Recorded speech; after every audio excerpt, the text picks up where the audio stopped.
Hello everyone, আসসালামু আলাইকুম। Third ইয়ারের প্র্যাকটিক্যালে আমরা কি করে একটি পাপোশ তৈরি করেছিলাম সেটাই আজকে তোমাদের সাথে শেয়ার করব। তো চলো দেখা যাক। প্রথমে পাপোশটি তৈরি করতে আমাদের লাগবে পুরাতন বাসায় রাখা গেঞ্জি। আমরা এখানে পুরাতন বাসায় যেই গেঞ্জিগুলো পরা হয় সেই গেঞ্জিগুলোকে লম্বা লম্বা করে কেটে নিয়েছিলাম, প্রায় 1 ইঞ্চি পরিমাণ পুরু করে গেঞ্জিগুলোকে কেটে নিয়েছিলাম। এবং এর জন্য লাগবে আমাদের তাঁতের ফ্রেম। তো তাঁতের ফ্রেম কেনার জন্য আমরা প্রথমে বেরিয়ে পড়লাম নিউ মার্কেটের উদ্দেশ্যে। নিউ মার্কেটে গিয়ে আমরা এই তাঁতের ফ্রেমটি প্রথমে বানাতে দিই।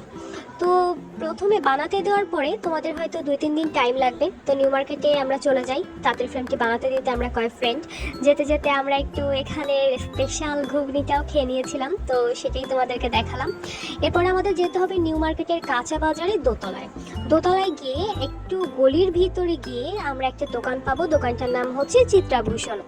এই দোকানেই কিন্তু আমরা এই তাঁতের ফ্রেমগুলো বানাতে দিতে পারি। তোমরা দেখো, তাঁতের ফ্রেমটি বানানোর পরে এখানে আমরা টাই বাঁধা সুতা বা একটু শক্ত রকমের সুতা বা দড়ি দিয়ে সম্পূর্ণ ফ্রেমটা বেঁধে নেব। দেখো কি করে বেঁধেছি, বাঁধাটা কিন্তু একেবারেই সহজ। একপাশে গিট দিয়ে তারপরে সম্পূর্ণ ফ্রেমটায় সুতা পরাতে হয়। এরপর দেখো, সুতা পরানো হয়ে গেলেই একটি সুই বা বড় নিডলের সাহায্যে আমরা যে কেটে রাখা গেঞ্জিগুলো ছিল এই গেঞ্জিগুলো শুধু গেঁথে ফেলবো।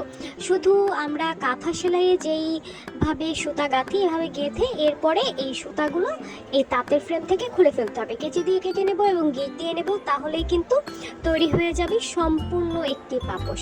এটি কিন্তু একেবারেই সহজ, আমরা বাসায় ব্যবহার করার জন্য ব্যবহার করতে পারি। প্র্যাকটিক্যাল ওয়ার্কে আমরা এভাবেই তৈরি করেছিলাম আমাদের পাপোশটি। আশা করছি তোমাদের পাপোশ বানানোর প্রক্রিয়াটি ভালো লেগেছে। তো আজকের মতন এই পর্যন্তই, বাই বাই।